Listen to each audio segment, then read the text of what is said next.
നിലവിൽ നിയമങ്ങൾ ഒരു തരത്തിൽ അല്ലെങ്കിൽ മറ്റൊരു തരത്തിൽ ഈ പ്രയോഗിക്കാവുന്ന നിയമങ്ങളുണ്ട്. പക്ഷെ അതിനപ്പുറത്ത് ശരിക്ക് ഇത്തരം പാപ്പരാസി പ്രവർത്തനങ്ങൾക്കെതിരെ ഒരു ഇപ്പം നമ്മളെ സംബന്ധിച്ചിടത്തോളം എന്താണ് പ്രസ് കൗൺസിലിൻ്റെ ഒരു മാർഗനിർദ്ദേശമൊക്കെ ഉണ്ടല്ലോ, എങ്ങനെ വേണം നിങ്ങൾ ഈ കാര്യങ്ങളൊക്കെ കൈകാര്യം ചെയ്യാൻ എന്നുള്ളത്.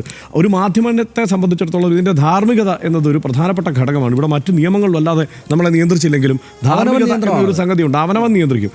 ആ നിയന്ത്രണം അതിന് വേണ്ട നിർദ്ദേശങ്ങൾ ഇവർക്ക് കൊടുക്കേണ്ടതുണ്ട്. ഇത് സർക്കാർ ശ്രദ്ധിക്കേണ്ടതുണ്ട്. ഇങ്ങനൊരു കൂട്ടം ഇങ്ങനെ ഇറങ്ങി നടക്കുകയാണ്. ഇത് ഏതോ തലത്തിലൊക്കെ എത്തുന്ന സെമിപോൺ സൈറ്റുകളിലേക്ക് വരെ എത്തുന്ന തലത്തിലുള്ള ഒരു നെറ്റ്വർക്കായി ഇത് പ്രവർത്തിക്കുന്നുണ്ട് എന്നതൊരു വസ്തുതയാണ്. കഴിഞ്ഞ ദിവസം ഞാൻ കണ്ടത് രഞ്ജിനി ഹരിദാസ് ഇതുപോലെ തന്നെ ചെയ്തിട്ടുണ്ട്. അത് അന്നേരം വാർത്തയായില്ല എന്നേ ഉള്ളൂ. രഞ്ജിനി ഹരിദാസ് ഒരു സ്ഥലത്ത് ഇങ്ങനെ നടന്നു പോകുമ്പോൾ ഇതുപോലെ ഒരു പാപ്പരാസിയാണ് ഇതുപോലെ ഫോണും പിടിച്ചിട്ട് നിങ്ങളെന്താ കല്യാണം കഴിക്കാത്തത് ഇത് ചോദിച്ച് പുറകെ നടക്കുകയാണ്. അപ്പോൾ അവരെന്ത് ചെയ്തെന്ന് വെച്ചാൽ അവർ ആ ഫോൺ പിടിച്ചു മേടിച്ചു, എന്നിട്ട് തിരിച്ചു പിടിച്ചിട്ട് ഇതുപോലെ തിരിച്ച് ചോദ്യങ്ങൾ ചോദിക്കാൻ തുടങ്ങി. ഇതുപോലെ തന്നെ ഒരു സമയത്ത് പുറത്തു വന്നതാണ്. അപ്പം ഞാൻ പറഞ്ഞത് ഇപ്പോൾ ഇത്രയേ ഉള്ളൂ. ഇതിനേക്കാൾ ഗുരുതരമായ അവസ്ഥ വരും. ഇപ്പം ഡയാനയുടെയും ദോദി അൽ ഫൈദിൻ്റെയും ഒക്കെ അപകട മരണം നമ്മുടെ മുന്നിലുണ്ടല്ലോ. ഇത് ഒരു മരണമല്ല. ഇതുപോലെ സെലിബ്രിറ്റികൾ ലോകത്തെമ്പാടും ഇതുപോലെ പാപ്പരാസികളെ ഭയന്നോടിയിട്ട് അപകടത്തിലൊക്കെ പെട്ട് മരിച്ചു പോകുന്ന സ്ഥിതി ഉണ്ടായിട്ടുണ്ട്.